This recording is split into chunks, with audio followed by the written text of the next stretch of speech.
There are a lot of different aspects, especially to these myths, like have trans people always existed? This is a really common one. I've actually been told that my website is erasing indigenous culture because trans people have always existed, and this is anti-trans talking about how people detransition apparently. You must be some kind of therapist. Today, I'm excited to welcome Peter. Peter James Stephen is a developer and designer from Wellington, New Zealand. He recently developed a site called Detrans.AI to promote the experiences and perspectives of detransitioners. Detrans.AI is primarily a chatbot that deconstructs gender concepts and promotes holistic, non-medical approaches to healing gender distress. It integrates knowledge from the r/Detrans subreddit, which is the largest open collection of Detrans experiences on the internet. Peter, welcome. So great to have you. Thank you. It's great to be here. Thanks for joining me, and I'm honored to get to be your first podcast experience. I'm sure it'll be the first of many. So, welcome to the gender critical scene. I didn't know who you were, and then one day that I saw there was this guy on X who had created this fantastic tool. So, tell us a little bit about yourself and what inspired you to create Detrans.ai. So I started building the site about 3 months ago. I had an idea for a while of building some kind of website that kind of promoted detransitioner experiences and their stories. For me, like, it is a topic that's quite close to me, quite personal. I have a family member who has transitioned recently, and also in my social circles, I've seen quite a few people go down that path recently. Yeah, I've always been like supportive of people who've wanted to do this, and especially my family member, like, always respected their choices and what they wanted to do and how they wanted to be referred to and like their new name and stuff. But I was kind of curious about what it actually means to be trans and why people transition. Like, the mainstream narrative is that people are born this way and that you discover that you're trans, and then you transition because your inner identity doesn't match your body. And this is kind of like a mainstream belief now, which, like, I have not had that feeling. I, I wouldn't consider myself trans myself. So I don't know, but I wanted to understand more about what these people were feeling. So I started reading more about it, and I stumbled upon the Detransitioners, which really surprised me. That there's people that actually go back and they realize, yeah, they might realize a lot of different things. It's quite personal from what I understand, but the fact that detransitioners exist kind of debunks the idea that anyone who says they're trans is like was born that way. And I think that after like reading so many experiences and doing this work, I really think the born this way narrative is really toxic. I think it's ruining people's lives. So I think the born this way narrative is kind of used as a coping mechanism almost of people who are feeling these feelings of being in the wrong body and they have no explanation. Um, on the internet, all these trans communities give you kind of like this ready-made identity and story of why you're like this. Um, and yeah, I think a lot of people buy into that and use it to describe why they feel this way, and and why they feel like they're in the wrong body. But from what detransitioners say, this bodily discomfort can have many different origins, um, from trauma to just like puberty discomfort, um, to like not wanting to be sexualized as a woman. A lot of young women are young women are massively overrepresented in detransitioner statistics, and it seems like most of them are kind of running away from womanhood for whatever reason. Um, and yeah, I just think it's something we need to talk about, and we need to raise more awareness about what is trans and why do people detransition, um, and a lot of things really. I appreciate that context, Peter. And for those who are just listening and not watching this episode, they might not know that you look quite young. Handsome young guy from New Zealand, living that lifestyle where you're enjoying some time on the road. I see from where you're joining us, and so I'm thinking about what it's like to be in your 20s or early 30s and kind of growing up around this more. And I'm hearing that you approach this with a really open heart and mind, trying to understand someone you loved. And that's what led you, well, not only someone you loved, but many people around you. And it was that search for the truth coming from a place of compassion that led you to discover so much of what's really driving people into this. And likewise for me, when I discovered the stories of detransitioners, it was a really eye-opening moment as well. And I think that's one of the kind of main things I find myself saying on this podcast all the time is that I can understand not knowing that people are harmed by this. But what I can't understand is when people have that moment of finding out that there are people harmed by this, how they don't just light up that same way. Like, well, then I have to learn what happened to the people who are harmed by this. And so that was the search that led you into all this. I don't know. I mean, I'm imagining you probably want to keep your family information close to your chest here. Yeah, um, I won't speak too much more about that, apart from the fact that I have a family member who is affected by this, I would say. Well, and thank you for sharing that and for using your talents as a web developer. I think it just goes to show, and that's something I like to highlight on this podcast, is people with whatever their background and skills and talents might be, that those can be contributed to a cause they find worthwhile. So, did you just kind of build this in your free time then? I've been unemployed for about a year. Uh, I've been working on my own projects. I've been trying to build my own business, and I just yeah, I've been wanting to do something with detransitioner experiences, and then I was kind of looking for domain names and trying to get ideas, and then I see that Detrans.AI is only a couple of $100, and I thought, shit, for a .ai domain, that's a pretty sweet domain name. I could do something with that. And from there, the ideas just started flowing, really. Let me share this for context. So, I think most people who are regular listeners of my podcast probably know that I launched an AI repair bot trained on my program, ROGD Repair.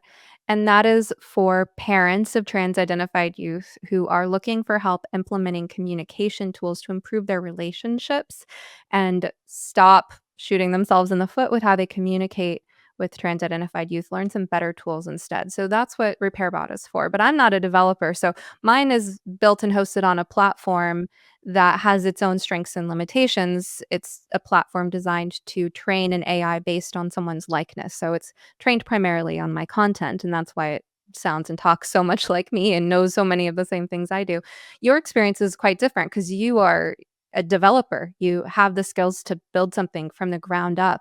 So it sounds like you chose to train your AI probably by a very different method than how I trained mine, on the experiences shared on the Detrans subreddit. Can you tell us what all went into building this AI and some of the decisions that you had to make along the way about how to train it and what to include? Yeah, absolutely.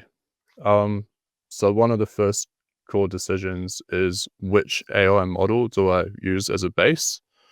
There's many different models out there. Uh, Most people would be familiar with OpenAI's GPT models that are used for ChatGPT.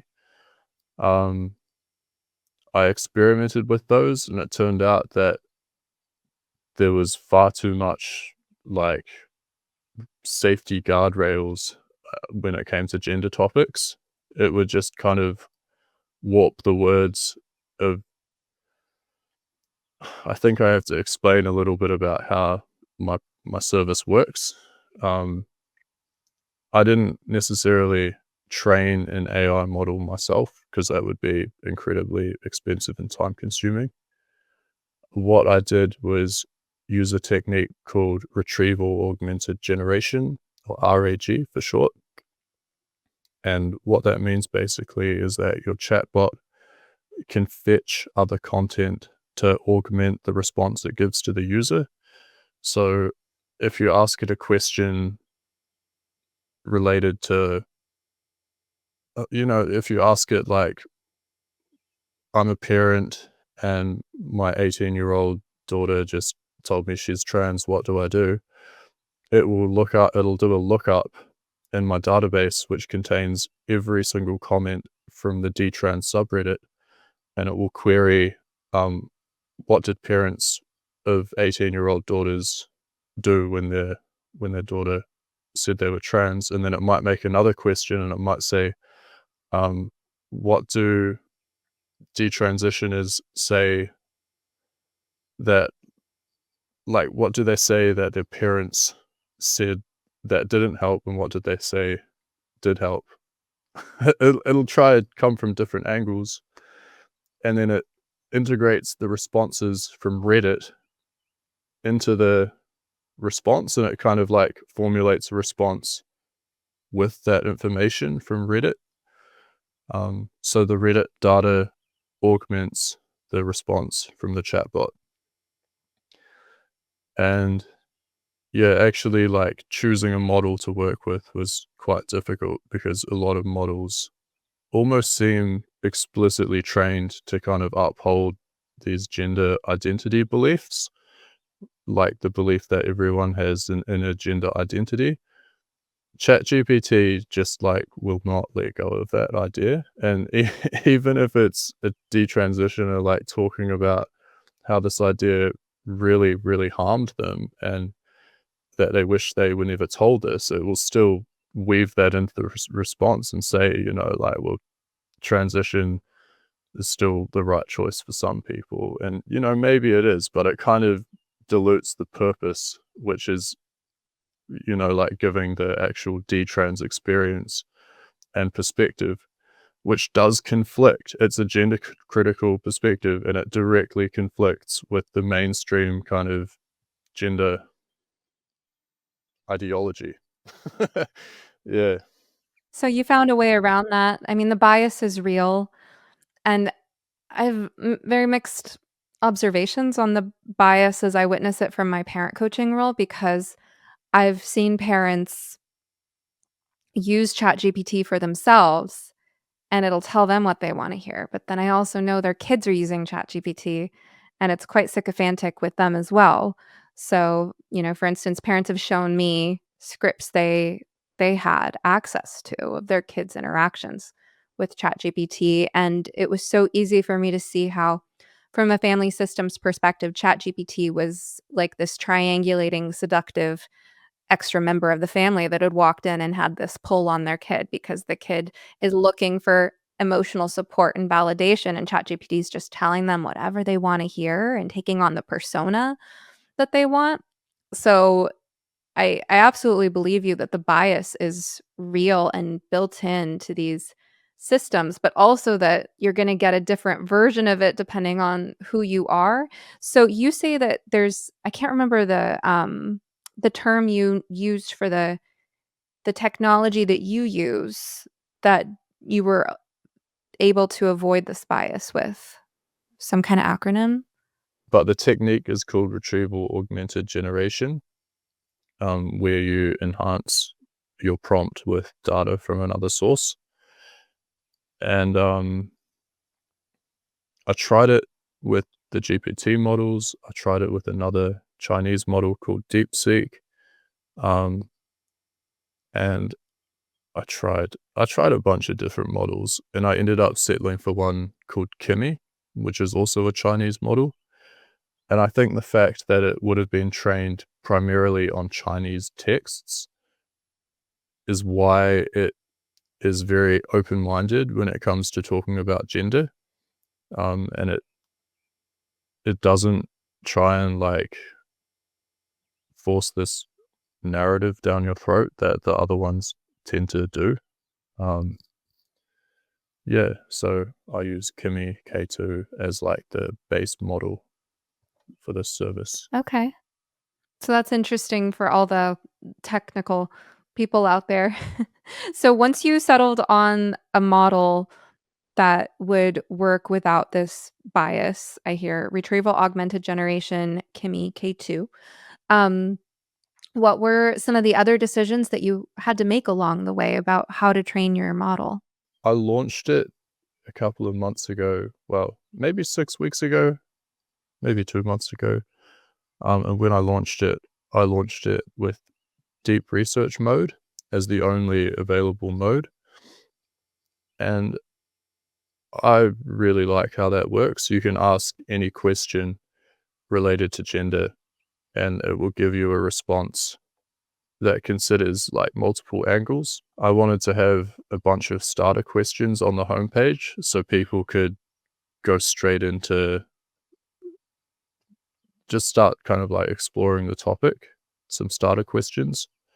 So I came up with a lot of starter questions and I sorted them into different categories. I have like a category called the medical reality, psychology, uh, like general terms, definitions, and one called like controversial takes as well. When I first launched the site, I shared it on my Facebook page and had like quite a mixed reaction. Most of the people who commented on the post like publicly were quite critical of my work and they thought it was kind of like harmful towards trans people to kind of like, I don't know, on one hand to like talk about this, but also I realized the way that I presented it was quite inflammatory. Originally, I had some statistics on the homepage, some shocking statistics, really. One statistic was that since 2013, between 2013 and 2022, the there has been a 5,000% increase in gender dysphoria referrals in the UK. That means we're in the paper that I linked to, and I linked to the actual source of the statistic as well. And in the paper, yeah, it explains that it's a 50-fold increase, which means that if there was one person in 2013, now for every one person, there's 50 people, which is just mind blowing. Um, and people didn't like seeing his statistics. I tell you, like, I don't know. I think even presenting statistics, even though they're real, does kind of set a lot of people off. And I want my site to be a place where trans people can come and not get triggered immediately and actually like have the curiosity to explore it a little bit. So I removed the statistics from the front page. I reworded quite a lot of the questions as well, just to try and make them as neutral and kind of scientific sounding as possible, just to get rid of any potential culture war bias. Because, yeah, I think like the first impressions really count when you land on a website. Um, it's a shame because like I think those statistics are important and people should see them. But at the same time, it felt like they were driving a lot of people away and people like just kind of assumed it's this like evil anti-trans thing. It's bold of you to enter this as someone who had a lot of trans identified people and their so called allies in your life, Peter. And it's it's a lot for one tool to accomplish, to be able to reach people on both sides of such a polarized issue as this one. I made a decision that I was going to aim to help certain people with the recognition that my work would feel excluding to other types of people. My message is for the parents, it's not for the youth, except for the youth who are really open. But you began earlier by sharing an example of how a parent might use this tool. But then you also said something I really want to lean into more, which is that you want someone who's currently trans identified to be able to go to this website and learn things without feeling immediately alienated. So, tell us more about your intended audience for Detrans.AI, who you imagine using this website. Like you said, and like I said earlier, parents and people who have family members that they might want to understand more about or know how to support while not like pushing them further into it. I can see the conversations that people have been having, and I would say about half of the people are parents in this position. Well, I think there's probably some overlap between what your bot would say to parents and what mine would, because yours is based on what detransitioners either realize in retrospect would have been helpful or realize was helpful. It's the things that detransitioners can actually name. And that's one really helpful source of information. And I think some of the advice that my bot and my program would give overlaps with that advice, but some of it is also things that if you're doing it well, your kid is never going to notice, but they're going to move in a healthier direction. And so detransitioners wouldn't necessarily be able to name those things, but they would maybe notice their relationship with their parents improving. Um, but you also are building a bridge between your audience of concerned parents and your audience of detransitioners, trans identified people who are questioning, and things like that. And I'm curious about your kind of vision for that side of your user base, because one of the first things that struck me about your website when I started to check it out is I thought, this is a great place for people who are detrans curious, like the trans identified people who are having their doubts, who are starting to question, am I being lied to about detransition? Maybe they feel like because there is that kind of cult mentality around them in the trans community, they feel like they can't just go straight to detransitioners or talk to people outside of their bubble on an individual basis. But when you give them something like AI, which feels anonymous and safe and like it's there to answer all your questions, maybe that would be a place that they could go to start to explore that curiosity. Definitely. And I have seen a lot of trans identified people using it and asking questions. Um, some of them quite funny, to be honest. Like I had one person using it who said, I I currently identify as trans and I have a D-trans kink. So I thought that was kind of interesting. But Whew.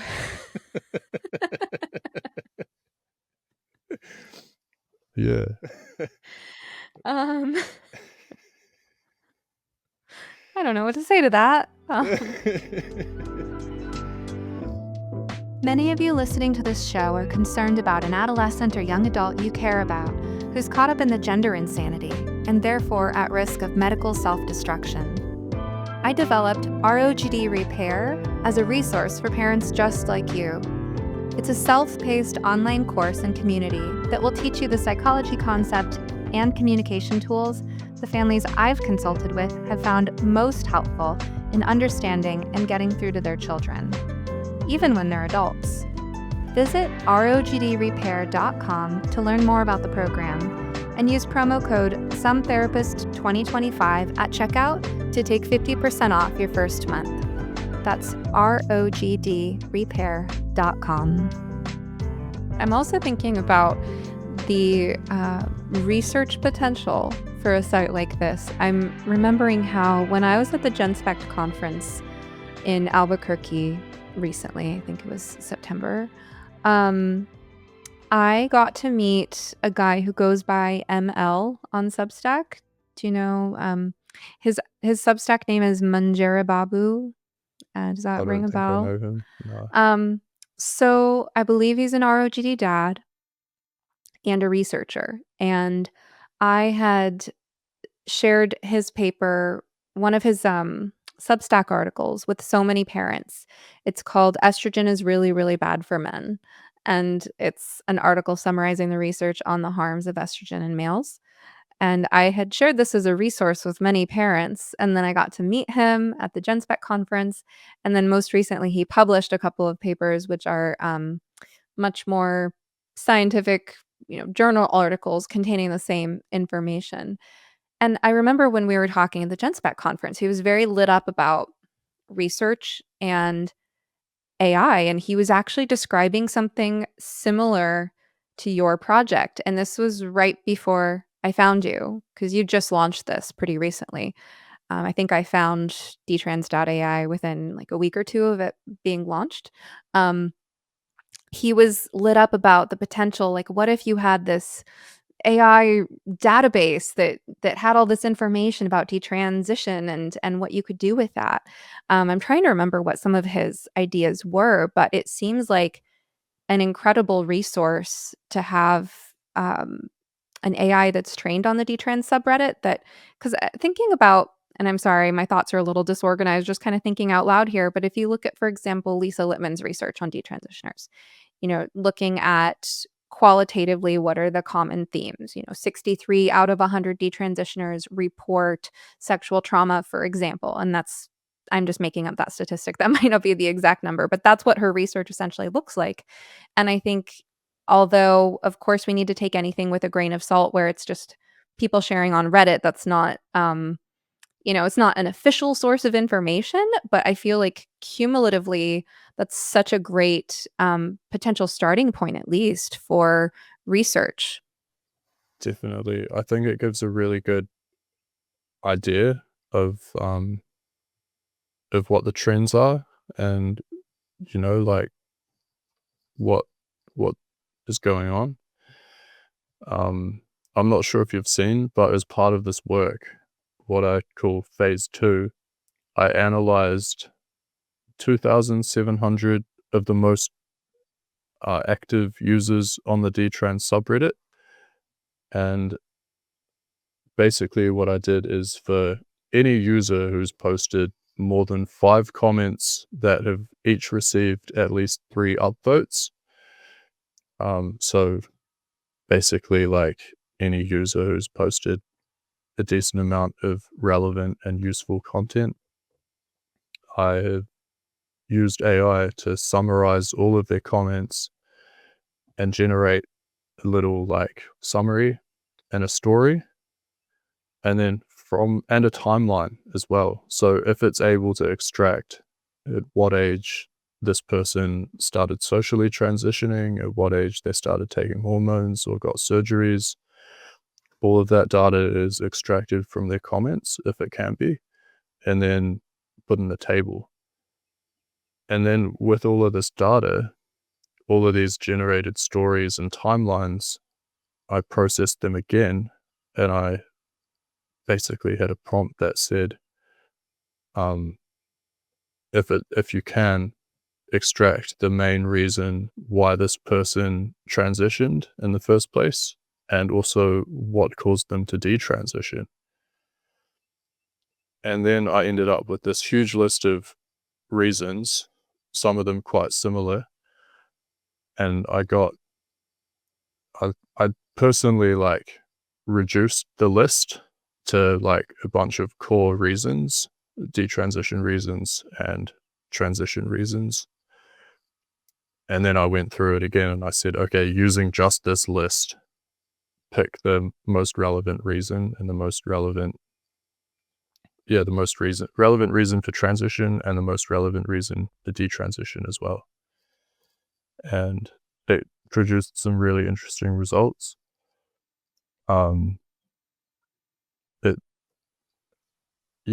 If anyone wants to check out what I'm talking about, it's available at the stories page at Detrans.AI. So That's Detran, amazing, Peter. /stories.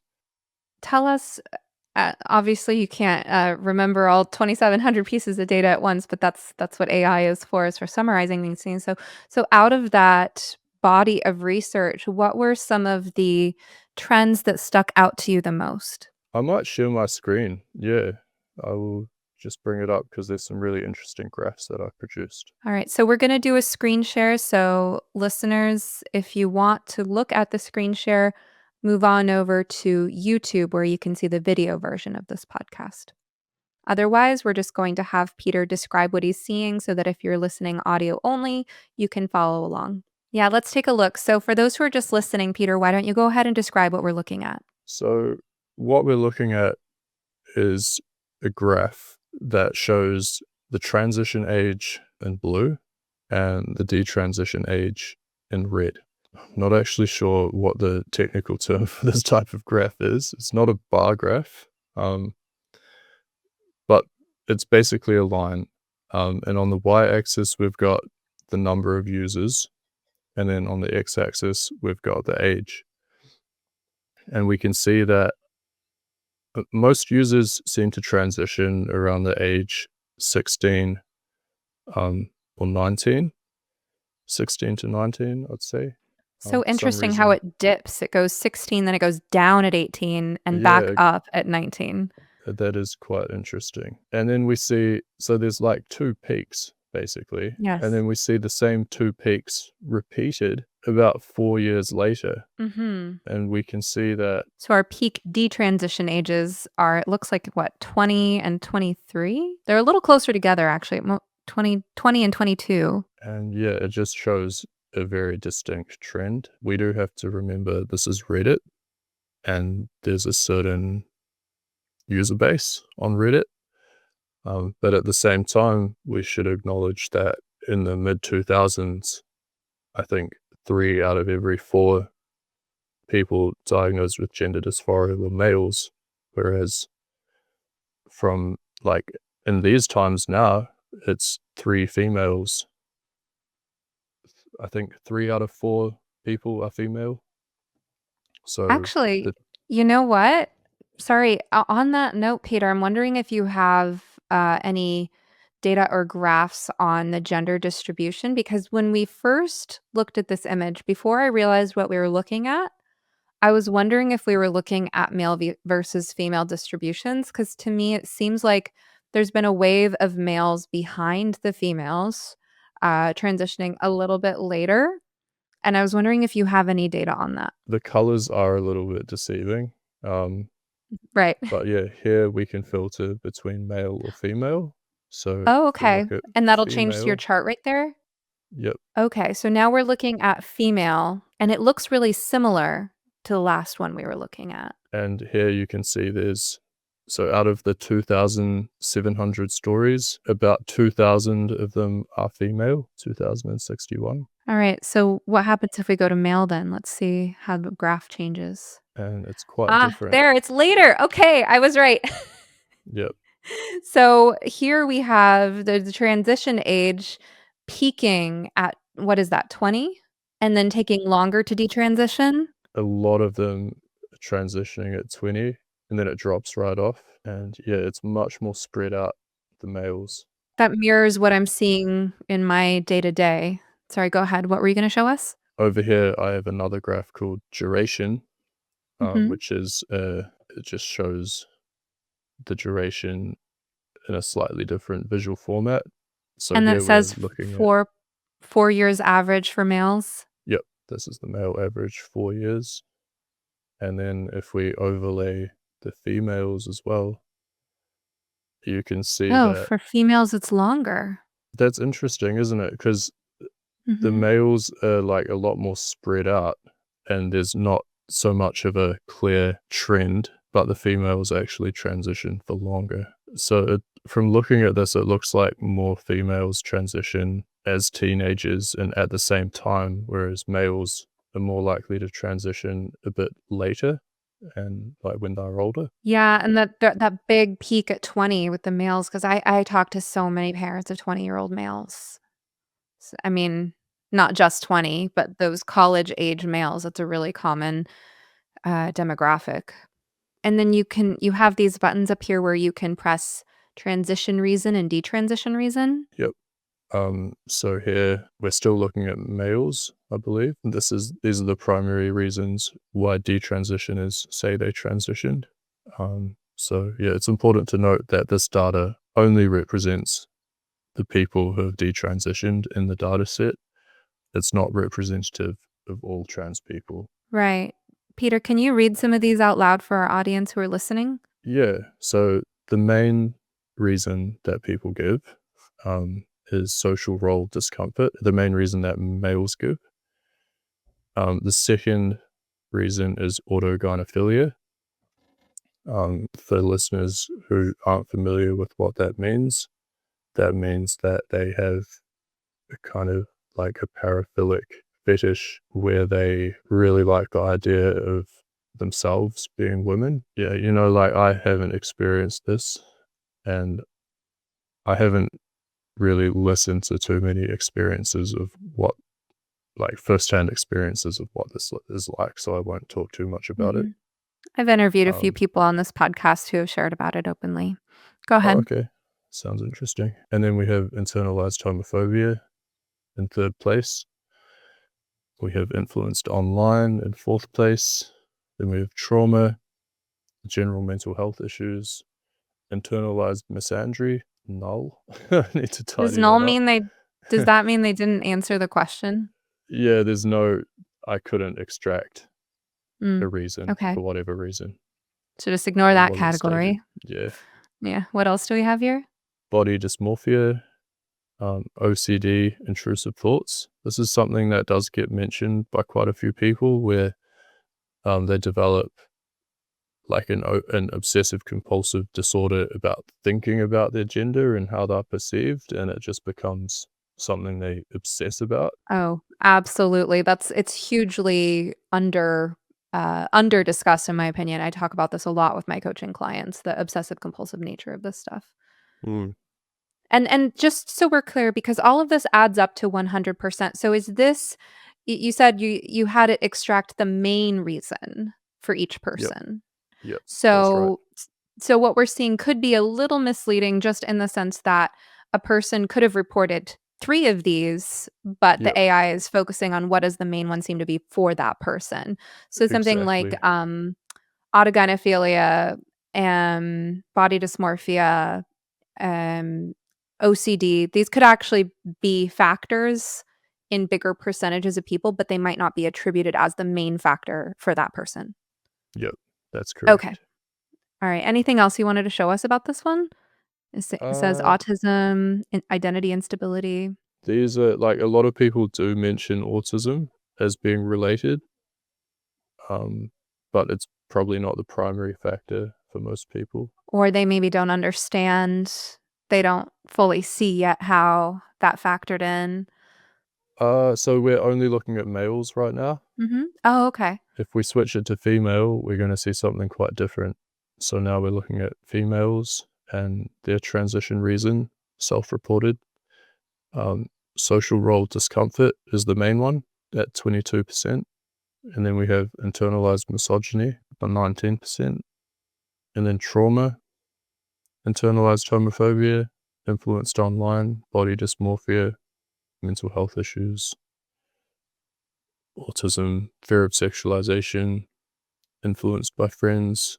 Yeah, I think the main difference here is the large chunk who experience internalized misogyny seems to kind of completely replace the autogynephilia section that you see with the Yes. males. Oh, I think like one thing that I kind of see through this is that a lot of women transition to men to kind of escape sexualization, whereas it seems a lot of men transition to sexualize themselves.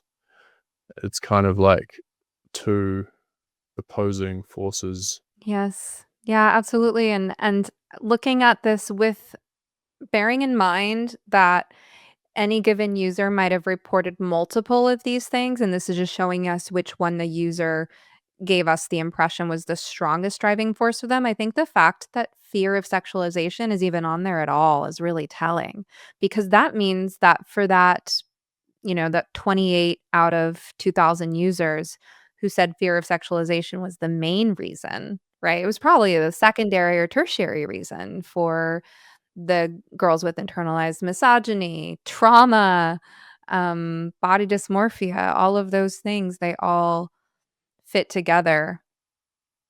And isn't it so interesting? I have parents do homework when they work with me as a coach. Sometimes I assign homework from the program. So I'll point them to a specific lesson in ROGD repair that I think is relevant to their situation. And sometimes I'll just make up exercises on the spot. And then sometimes the exercises I make up with parents end up becoming lessons in the course. And one one type of homework that I found myself giving out a lot this past month was I had parents make a mind map, parents of boys. And again, it's usually those college age boys. I had them make a girl mind map. So when your son says girl, what does he mean? What are the things that we can associate with girls? So maybe we draw a line from girl to child and another line from girl to sex object, right? So what does it mean to be a child? It means to be safe and free and protected and free from responsibility and get to live in fantasy land and dependent on others, right? And what does it mean to be a sexual object? Well, it means being desirable, being a sexual being without being the aggressor. So these are some of the associations with the word girl that come up when parents try to understand what's going on in their child's internal world. And I have yet to start doing the same exercise with parents of girls for the word boy. And it's usually girl and boy, not man and woman, although sometimes it is man and woman. But I'd be curious to see how parents using a tool like this and seeing what this is about for so many people might feed into their ability to understand these associations in their kids' brains. What else can you show us on this page? So I also have detransition reasons. Yes, please. This graph is a lot messier than the other graph, I find, because there's a lot of different reasons that people say cause them to detransition. But most of them are some kind of realization, and medical complications are quite common as well. Are we looking at girls here? We are. So we're still on female. The main reason that caused people to detransition was getting the right therapy, turns out, and having a self-realization through that. Then we have like a trauma realization, which means that these women like realize that the reason that they transitioned in the first place was due to some other trauma. And then an identity realization, that could mean different things for different people, to be honest. Medical complications, social construct realization, and then social role realization. Similar thing, I think. Maybe realizing that I can be a masculine woman, or I can be a feminine boy, and that's okay. Or I can enjoy doing whatever I do. Then we have null. Then we've got internalized misogyny realization, surgery regret, and lack of resolution. It is kind of concerning the amount of like medical complications and surgery regret factoring into the reason why people detransition. Maybe it's a bit of a, maybe these people have had kind of like a wake up call where now they're dealing with the fallout of what they've done to themselves and deeply regretting that they did this, and it still doesn't, you can't really change your sex. You can try, and it might not be very pretty. So what you're showing us right now, is this phase 2? This is what I considered phase 2, analyzing all the stories from the user profiles. And if you go here, you can also like read all the individual stories of the users. They're sorted by most comments. So this is the most active user in the Detrans subreddit with 1,300 comments. Detrans.AI was born with an intersex condition and felt like a freak because my body developed differently from other girls. I was manipulated into believing I was a boy and started taking testosterone as a teenager. The hormones and surgeries caused permanent health problems and changed my body in ways I can't reverse. I stopped years ago, but now I live with deep regret in a body that doesn't feel like mine. I was failed by everyone who should have helped me love myself as the woman I am.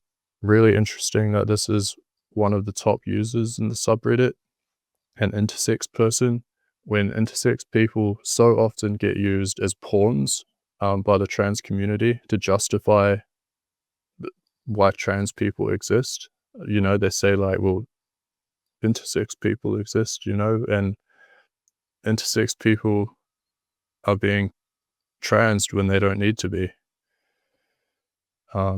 This is not the only case. There's quite a few intersex people in the subreddit that have spoken about similar things. Yes, and just something for concerned listeners to be aware of while we're on the topic of intersex is one of the sort of latest trends in um, trans discourse, their narrative is that they consider themselves intersex when they're not. So, lots of people who are actually not born with a disorder of sexual development don't have any genetic or physical anomaly, but they sort of reconceptualize the idea of being trans as an indicator that they have some sort of intersex condition.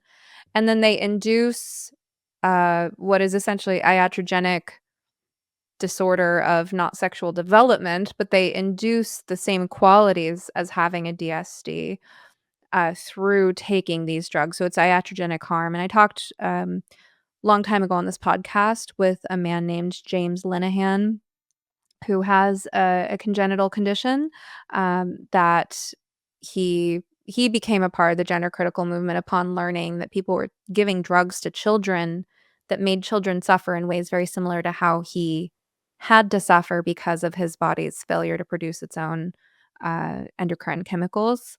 So, and then he also gave a talk at the most recent Gen Spec conference. So that's just something that whenever the topic of intersex comes up, I want parents to be aware of, because you might hear your kids either talking as if they think they have a disorder of sexual development when they don't, or framing trans as an intersex condition. And then there's also this problem of medical fraud, which is a huge aspect of how people get away with this, especially in states where it's illegal. So a lot of trans identified people, their medical billing for their hormones and surgeries is often billed as treatment for an intersex condition, even when it's not. So that's just something I felt like I needed to throw out there about the whole intersex topic. And you're right, it really is a shame for people who actually have these conditions that deserve treatment and compassion. I also was watching a video from a detransitioner recently. I'm just trying to find his name. Johnny Skinner. Johnny Skinner. Yeah, I got to meet him at Gen Spect as well. He had a really similar story and he's speaking out about it right now. I think he's going to sue the doctor that did this. He was a trans kid, and he was told by his doctor that he had like an intersex condition, whereas his brain didn't match his body. But then the doctor used like some completely different insurance code to get him on hormones, to get him on puberty blockers, because where he was, like, puberty blockers weren't legal for that purpose. The drug Lupron. And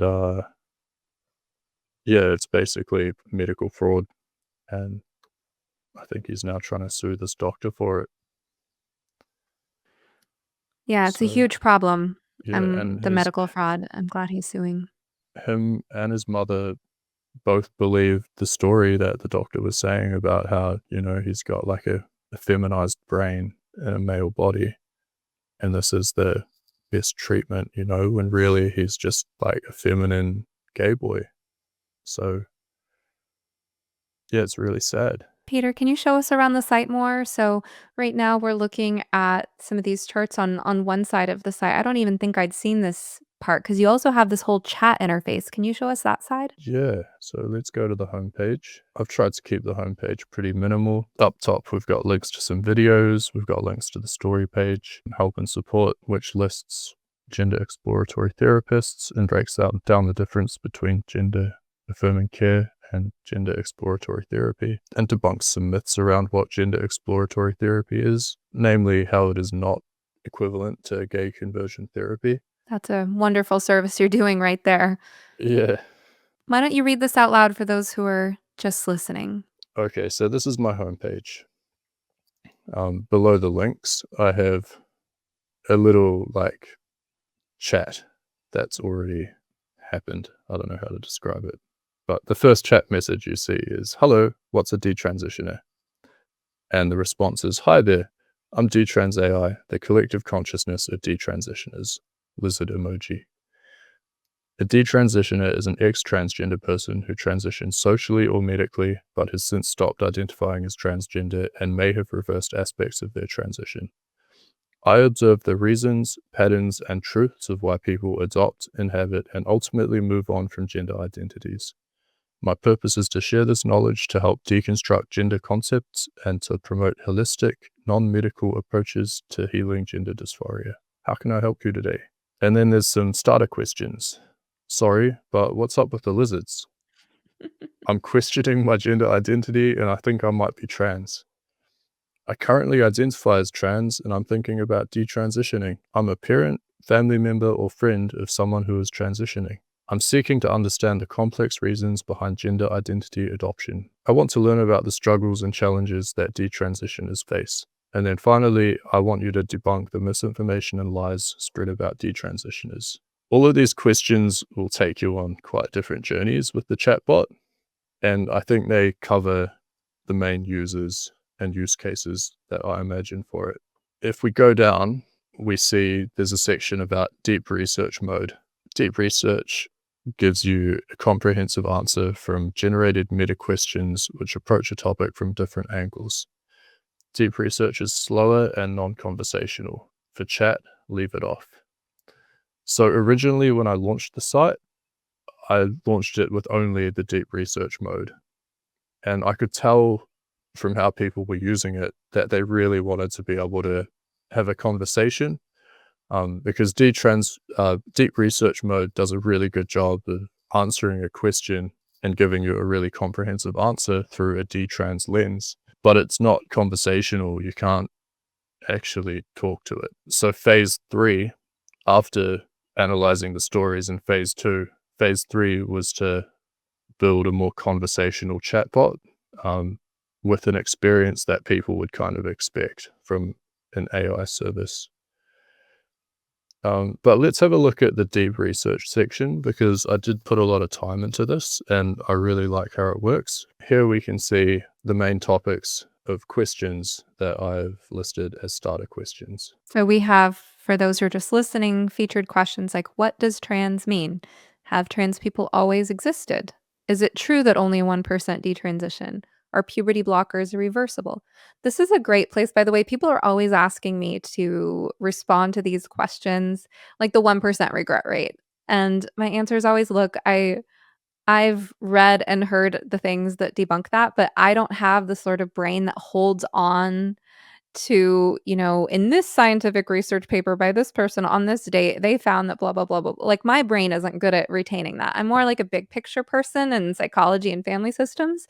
So I think it's great that people can go here. Can you just click on what happens if you click on that button that says, is it true that only 1% detransition? Okay, let's see what the response is. So in deep research mode, it'll kind of expand your original question into deeper questions. So here it expanded the question, is it true only 1% detransition, into how do detrans people distinguish between desistance, detransition, and regret after surgery? How does each category affect the overall rate? How do detrans people view the claim that only 1% regret transition when long-term follow-up data are considered? What alternative percentages or ranges do detrans people themselves estimate? And on what evidence do they base those numbers? What do detrans people say about the commonly cited 1% detransition statistic? What reasons do detrans people give for why official statistics might undercount detransitioners? Which studies or surveys do detrans people identify as the original source of the 1% figure? And what methodological flaws do they point out? Wow, that's great. And it goes through and it answers each question step by step using data from Reddit.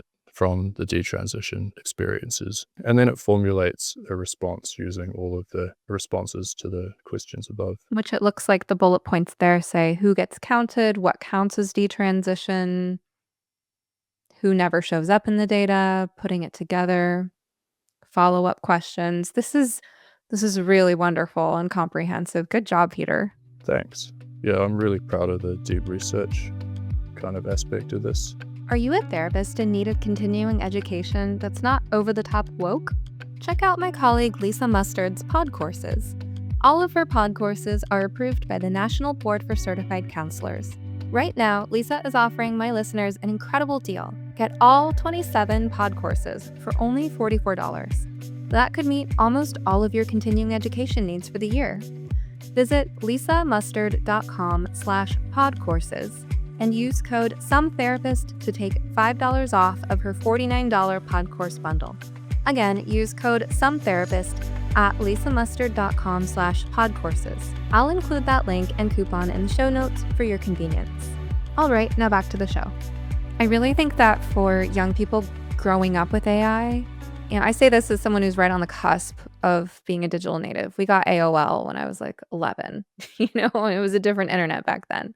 So I feel like generationally, I'm in the right place to be a bridge between my clients in their 50s and 60s who are worried about their kids and their kids in their teens and 20s. And I'm thinking about, the digital natives who are growing up in the era of AI and how this is so much more comfortable and intuitive for them. It makes them feel um, like they have that anonymous digital friend that knows everything. And I think there's a lot to critique about AI. We certainly haven't worked out all the ethical ramifications, but this is such a great use of AI. And I would really recommend to any parents in the audience that you couple something like this with your work in a program like RGD Repair, which comes with RepairBot for new subscribers.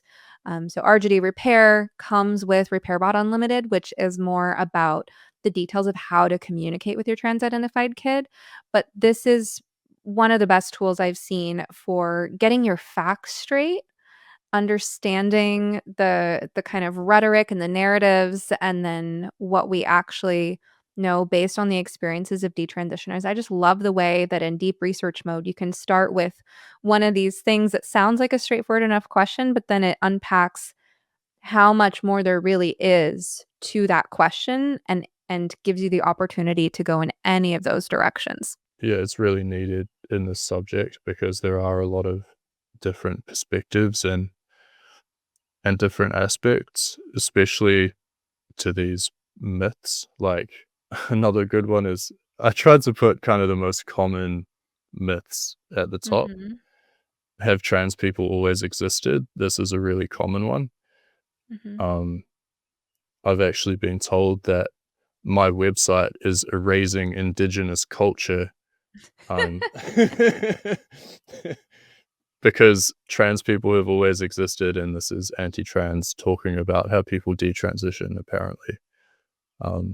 So for that person, I put this question right up the top: have trans people Mm. always existed? Ooh, I like the first answer here. I just have to read this out loud. Deep research completed, and the first sub question is from a detrans perspective. Why is retroactively labeling historical figures as trans considered ethically problematic? Oh, I love that because it takes It's the woke good. language of ethically Yeah. problematic and turns it around. Yep. I won't go through the other questions, but Well, let me the just read question. one more of them. Okay, go ahead Scroll if you up. want. So you also have how do detransitioners distinguish between historical gender nonconformity and modern transgender identity? What role do detrans people believe modern medicine, language, and technology play in making transgender identity possible? And then we had the full answer with some bullet points. The first bullet point is trans is a modern idea, not a timeless identity. Because generally, when trans people say trans people have always existed, what they really mean is gender non-conforming people have always existed. In like cultures where gender non-conformity is a thing, like in Samoa, I can't remember the Are you thinking of name. the I think it's Fa'afine? Fa'afine. Yeah, they are men who perform the social roles of women, and they put flowers in their hair and they dress more feminine, but they don't literally consider themselves to be women. I think calling that the same thing as trans and like medically transitioning is quite different. And there's a lot of other examples like that, I'm sure, through other cultures in history. So, overall, in your work on this project, I'm curious what you feel you've learned the most or what you've come across that's been the most surprising to you. The most kind of surprising thing and the most saddening thing for me is that how many people around me are willing to ignore this, and they won't acknowledge it because it conflicts with their existing beliefs about transgender identity. It conflicts with the narrative that, trans people were born this way. I think it's really problematic that in my country, New Zealand, and in a lot of countries around the world, if you go to your doctor and you say, I think I'm trans, they won't question that. It's basically illegal to question that. Like, you'll get cancelled if you're a doctor and you ask, why do you think you're trans? Well, that's probably how doctors feel anyway. And you get put straight on hormones. They'll check your heart and do like some blood tests and stuff. But yeah, there's no like questioning of why do you think you feel this way? What might be causing you to want this? Which I think is like the main thing that needs to be addressed. We need to recognize that for a lot of people, there are underlying reasons that are causing them to adopt trans identities. People are being influenced by the internet. People are being influenced by their social circle. People are being influenced by teachers who ask kids who are gender non-conforming what their pronouns are. Like pronoun culture is insidious in my opinion. If you're asking every non-conforming person what their pronouns are, what message does that send to them? It tells them, you don't seem like a man or you don't seem like a woman, and they'll internalize that and feel that deeply. So I'm really against asking people what their pronouns are. If someone asks me to refer to them a certain way, I'll respect that. But I actually think it's harmful to be asking people what their pronouns are, so I don't encourage that. Um, a lot of people around me do. I try to explain how I feel about that, and maybe they'll listen, maybe they won't. What would you like to say to detransitioners? You've spent so much time immersing yourself in their stories, in their aggregate qualitative data. Um, I'm sure some are listening and appreciate all the work that you've put into honoring their stories so that they're not suffering in vain. What do you want them to know? I would say, well done for speaking out. I know it must have been really hard to share your stories. Like the backlash that I've got socially from doing this project in what I'd consider to be like a really respectful way has been pretty strong.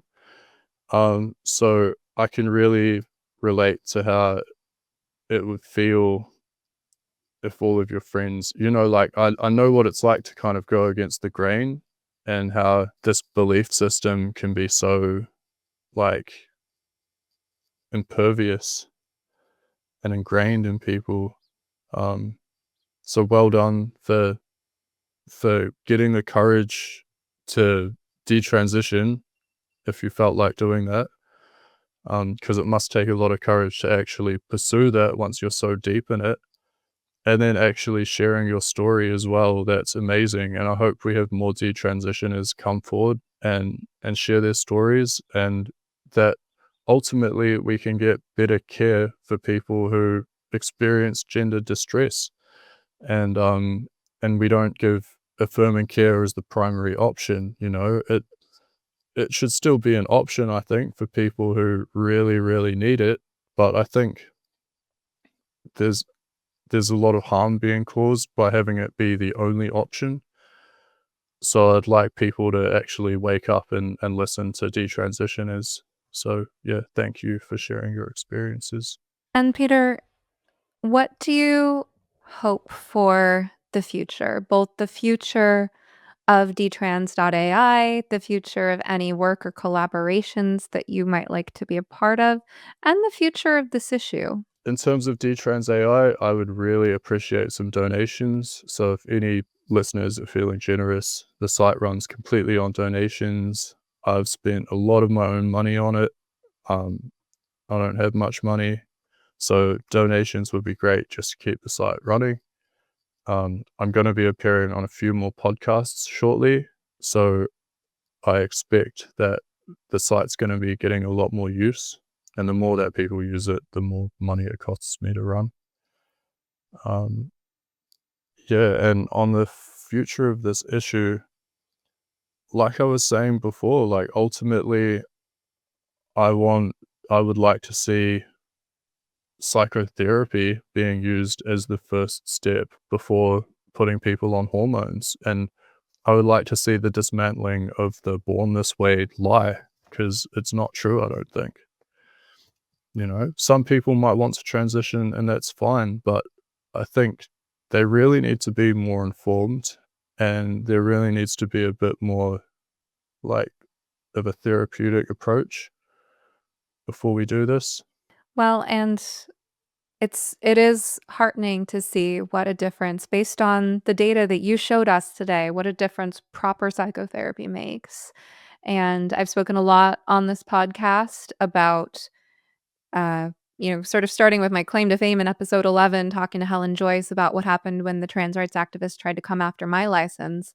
And it really is a chilling atmosphere, or has been a chilling atmosphere out there for all the ethical therapists who want to help people with this issue, but are afraid of the weaponization of these misleadingly named conversion therapy bans. But I feel like people are getting a lot bolder, at least in the States right now, where we have, Childs versus Salazar going to the Supreme Court over this so-called conversion therapy issue.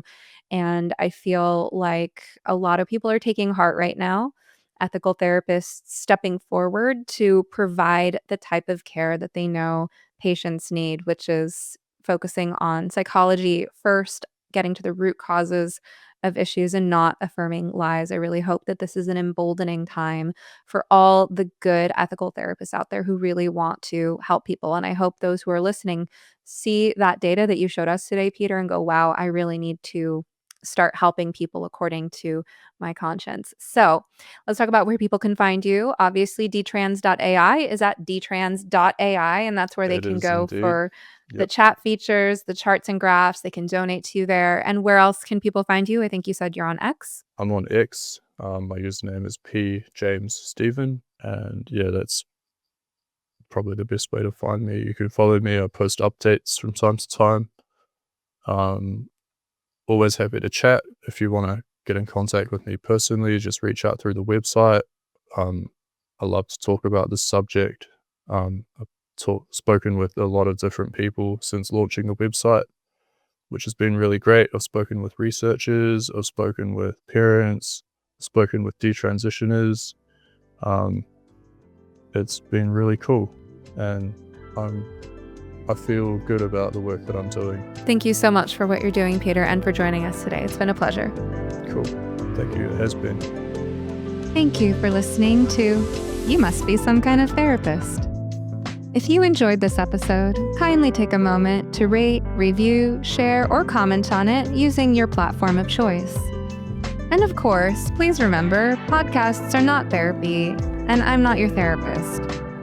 Special thanks to Joey Pecoraro for this awesome theme song, Half Awake, and to Pods by Nick for production. For help navigating the impact of the gender craze on your family, be sure to check out my program for parents, ROGD Repair. Any resource you heard mentioned on this show, plus how to get in touch with me, can all be found in the notes and links below. Rain or shine, I hope you will step outside to breathe the air today.